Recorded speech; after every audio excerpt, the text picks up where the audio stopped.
Assalamualaikum warahmatullahi wabarakatuh. Sugeng enjing anak-anakku kabeh. Kepiye kahananmu? Muga-muga tansah pinaringan kebagas warasan, sehat walafiat. Ketemu meneh ana ing wulangan basa Jawa. Dene dina iki kang bakal dirembug yaiku geguritan. Nanging sadurunge miwiti wulangan, ayo ndedonga luwih dhisik supaya apa kang ditindakake dina iki mumpangati kanggo awake dhewe kabeh.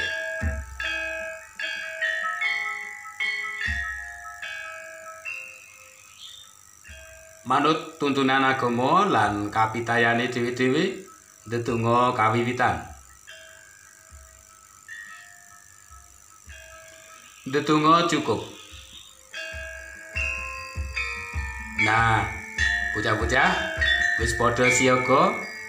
Sadurunge Pak Guru tak nyuwun pirsa, apa anak-anakku kabeh wis padha ngerti apa kang diarani geguritan iku.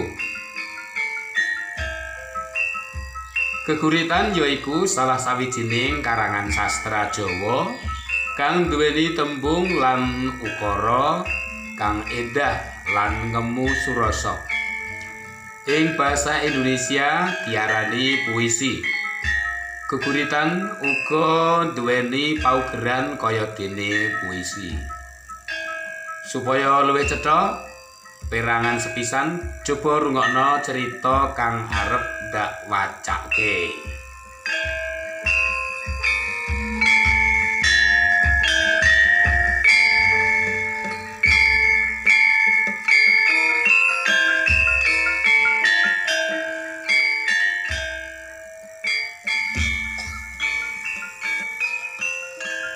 Lomba maca geguritan. Dina Kemis sasi Maret kepungkur diadani seleksi Festival Budaya Jawa tingkat UPT. Maneka lomba katandingake kayata pidato utawa sesorah, macapat, nari, karawitan, lan maca geguritan. Bawa lan Niken kapilih makili lomba maca geguritan. Bawa rumangsa seneng kadhawuhan maju lomba. Semono uga Niken. Bocah loro kuwi kalebu munjo dhewe ing babagan maca geguritan. Mula ora mokal yen dheweke sing katuding makili sekolahane.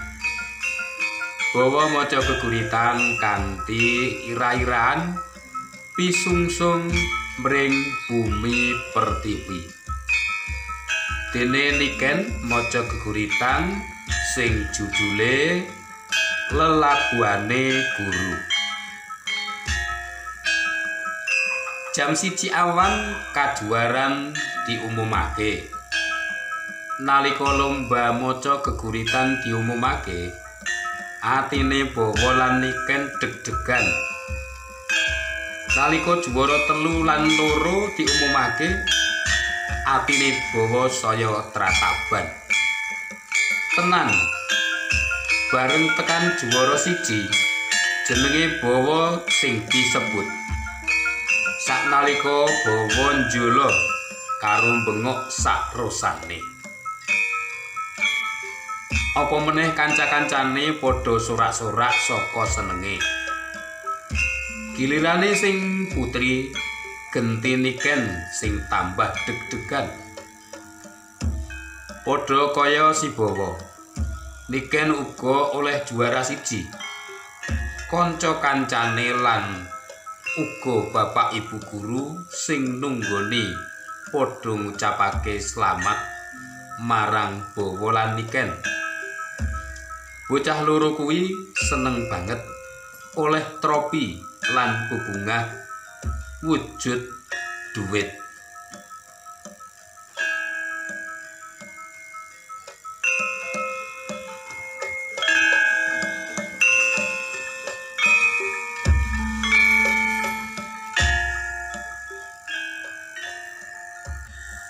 Nah, Sawise nyemak wacan mau, coba tembung-tembung iki tulisen ing bukumu, ya.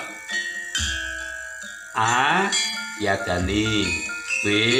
Maneka. C. Katandingake. D. Kapilih. E. Kadhawuhan. F. Munjo. G. Babagan. H. Katuding. I. Pisungsun. J. Bumi Pertiwi. K. Kajuaran. L. Trataban. M. Tropi lan N. Bebunga.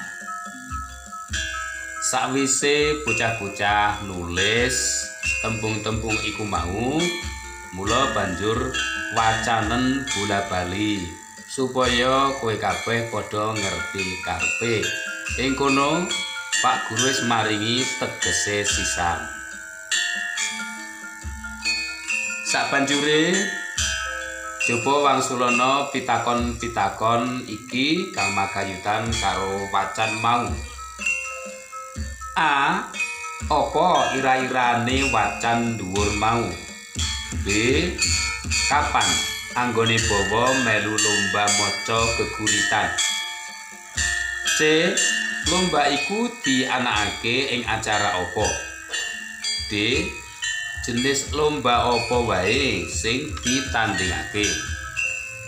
Dene kang E, apa ira-iraan geguritan sing diwaca mbok-mbok? F. Sapa sing maca geguritan lelabuhane guru? G. Kepriye patrape bawa lan niken nalika kajuaran diumumake? Ingkang pungkasan, H. Apa sebabe atine bawa tambah trataban? Wangsulana pitakon kuwi mau ing buku banjur kirimna marang Pak Guru.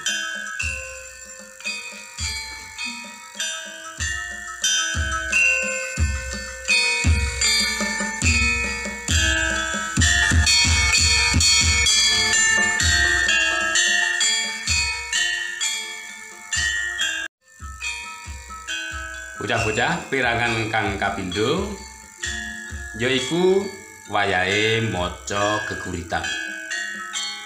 Ayo maca geguritan. Coba semaken gatekno geguritan kang arep diwaca Pak Guru.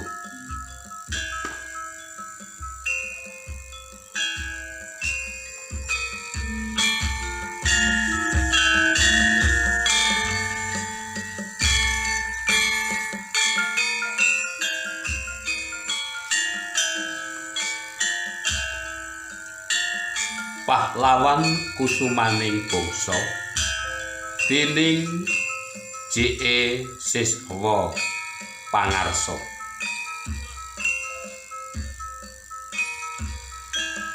Lelabuhanmu mring bumi pertiwi tan iso dikertwaji nganggo apa wae. Sakabehing brana picis lan kasugihan kang sumebar saindenging nagri tan bakal timbang lamun den timbang kaya mbok bakul. Wiwit jamane bumi iki cinengkerem lan den regem bangsa manca, kridaning pikir lan nalarmu tan bisa ginambarake nganggo apa wae. Telenging cipta kang sinedya, kapan bumi iki uwal saka sakehing memala kang tansah ngiri godha.